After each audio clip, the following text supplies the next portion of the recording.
Hello everyone. So, I wanted to do this video today for a couple of reasons. I've had a lot of people asking how EDS affects people. What does it do to your muscles, different things like that. What happens if you do too much, etc. So yesterday, I had planned to push it right before my PT appointment. Figured I'd be just fine, maybe on the close, but okay. Well, the PT appointment ended up being an hour later than I remembered, which meant I was out doing stuff, or I was out an hour more.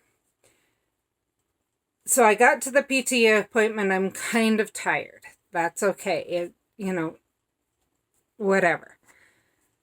Got PT just fine. Went out towards my car.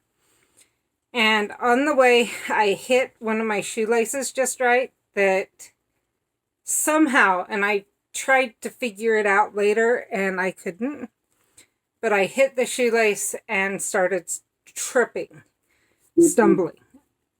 And my muscles couldn't hold me anymore, and so I fell. First of all, I've seen people questioning falls, stuff like that. How do they look if you've got EDS? Honestly, how do you look when you've tripped on something? Maybe you didn't get your foot up high enough over a stair or things like that. That stumble where you're trying to catch your balance.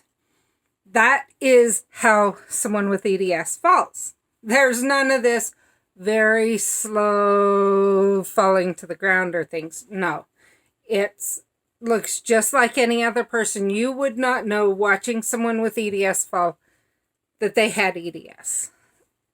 Let me make that very clear. It just, you collapse. Honestly, when I used to rock climb, I'd start shaking, and I knew that was an indication I needed to get down because my muscles were too tired. Well, how does a regular person look when they overexhaust their muscles? They can collapse. That's what it is, period. There's no other change. So, why am I making this video? Partway for that reason, but another reason. How might you know someone has EDS after they've fallen?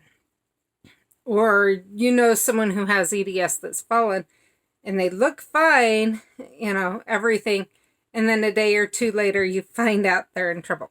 So someone watched me fall and stopped pretty quickly. Asked if I needed help. It took me a little bit longer than normal to get up. I could tell things were a little bit off,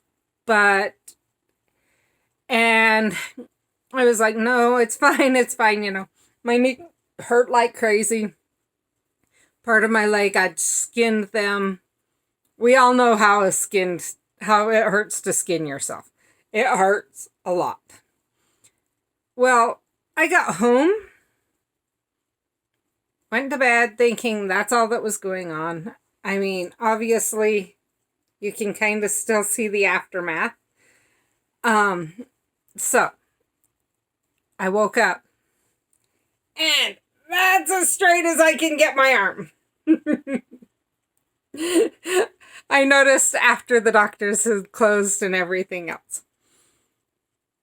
That is how you know someone has EDS. I've obviously dislocated the darn thing, because off and on I'm losing feeling down into the fingers, especially if I keep it up or things like that. It won't move into certain positions, things like that. Does it hurt? Only when I try to move it into a position it should go to, but isn't wanting to go.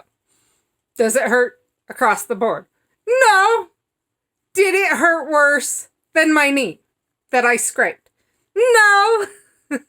So, don't assume that someone hasn't dislocated something if they have EDS when they fall. They may not even realize they've dislocated. I literally got in the car, Drove from there. I knew I was having trouble with my leg. And I wasn't sure if it was just the stiffness that we get from falling or what. And that my hand hurt. I do think I had dislocated part of my hand, but I got it back in, I think. So I drove to my brother's house and got my husband to bring a friend, and they drove me home. So I didn't drive very far, but it shows you I could still get in and drive. I drove for a few blocks without an issue, and I would have driven home had I felt the need to. So I hope that helps you understand. Yeah. So normally that arm, if you remember from the videos, goes like that. Obviously, it's not going like that. Something's wrong. We'll see you later. Bye.